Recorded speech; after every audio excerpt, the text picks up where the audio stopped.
Tell me a little bit about Entrepreneurial You. I'm super curious about where that desire came from because, there's so many authors out there. There are a lot of books, and you covered a lot of bloggers and people who are making a living in that. Um, what did you find as you were doing the research in that market that really jumped out, that maybe had surprised you? Yeah, There well, was I anything. went into writing the book, Mike, with a very specific aim for myself, which is my previous book, Standout, had really been about how to build your brand and positioning as a thought leader in your company or in your marketplace. And I think that is a really important and valuable quest. But there's kind of a next step that comes after that, which is okay, wonderful. People think you're great. People think you're smart. How do you make money at that? And I wanted to answer that question. So for me, what the goal of Entrepreneurial You was, and again, I'm the avatar, right? I wanted to learn, and I figured other people would want to learn as well.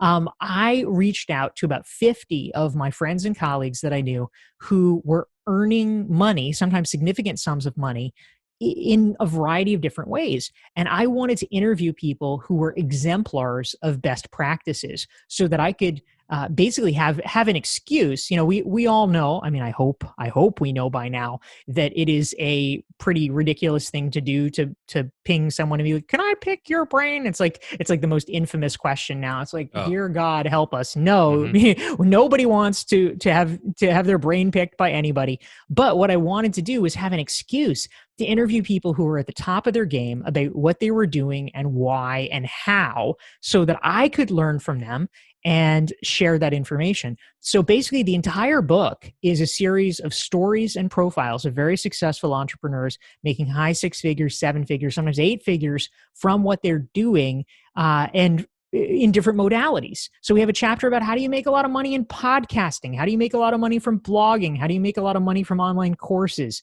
etc.? And so I interviewed them, profiled them, and at the same time, as I was writing this book, I started practicing and applying what I was learning, so that I could add some fuel to the fire of my own revenue. And so, literally, from in the 1 year that I was writing it, from 2015 to 2016, I was able to increase my income. Just shy of $300,000 that year Heck by yeah. simply by applying the principles in the book. I don't know about you, but sometimes I don't feel like I really run a business. I'm not cheating. This is like a cheat code. Like I sit in my house talking to a $70 microphone and thousands of people hear this. Like this is not real, you know? And I get a lot of that from my friends who are still working, normal jobs, regular jobs if you will, which I don't look down on because, we need that in society. Not everyone could be me. We or you. Society would literally crumble because I don't know how to do anything anymore, right? But I think it's so incredible to me that you and I can sit here. We met once in New York at a networking party. Ran into Seth Godin there. Ramit was there. Like Todd Yeah, it Herman, was who's become a good the friend. cookie Yeah, the party. cookie Yeah. thing with Saul, and my friend Trevinia got me connected there. Um, and I'm like, I've met all these people through the internet.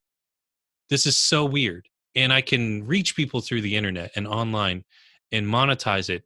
Um, and sometimes I feel like, is this real? Is this going to last? Is this going to last? So now it's very normal to have a podcast.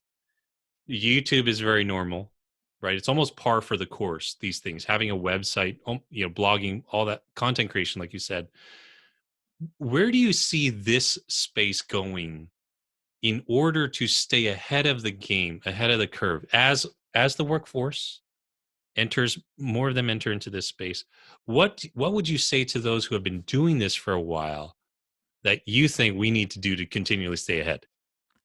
Well, I think that the main thing that I would say, Mike, is that there are a lot of people, I think certainly sometimes in the early stages of their business, but I think to a certain extent, some people have built their business on models that I will argue are not necessarily sustainable, in the sense that for people who build their online business through paid advertising. Like, oh, I want to build a 7-figure business, which means I'm going to spend $900,000 on $950,000 on Facebook ads so that I can earn $1 million. And then, like, okay, fantastic. You're actually earning probably less than you did at your job. But oh, it's a 7-figure business. I think a problem that we have often is everybody talks about the gross, nobody talks about the net.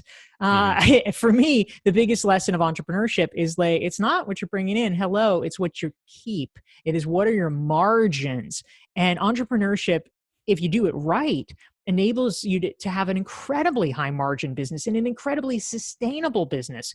But it is not sustainable to be buying likes. Facebook can do whatever it wants. It can raise the rates. It can ban you from the platform for any number of infractions, large or small. I think the people who have built a business on things like that, it is not terribly sustainable. I am much more, I mean, I experiment a little bit. I actually just started this year with online advertising, but I have been in business for 14 years. And I'm a big fan of relying, if not solely, certainly primarily on organic growth and organic engagement. Because if you have the sort of proverbial 1,000 true fans, or 10,000 or 100,000, who knows, true fans, when you start out, maybe it's 10 true fans, whatever it is, but those are the people who are going to keep you in business. And it could be B2B, it could be B2C. I mean, you can have a handsome business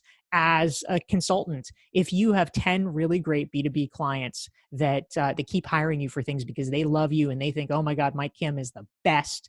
That is awesome. I think that if we become sort of prey to an arms race of wanting to look bigger than we are and somehow paying for that so that we can skip the line, I find that to be very unsustainable. But if you have built a kind of brand where people know your name and respect you over the long term, I think that's actually quite sustainable no matter how crowded the market becomes. Hey, it's Mike Kim here. Thanks so much for checking out my YouTube channel where we talk all about building a personal brand business. That means you as a coach, a speaker, a content creator, how to market your content, how to create great content that people love. Make sure you hit that little notification bell, subscribe to the channel so that you never miss a video. So glad you're here.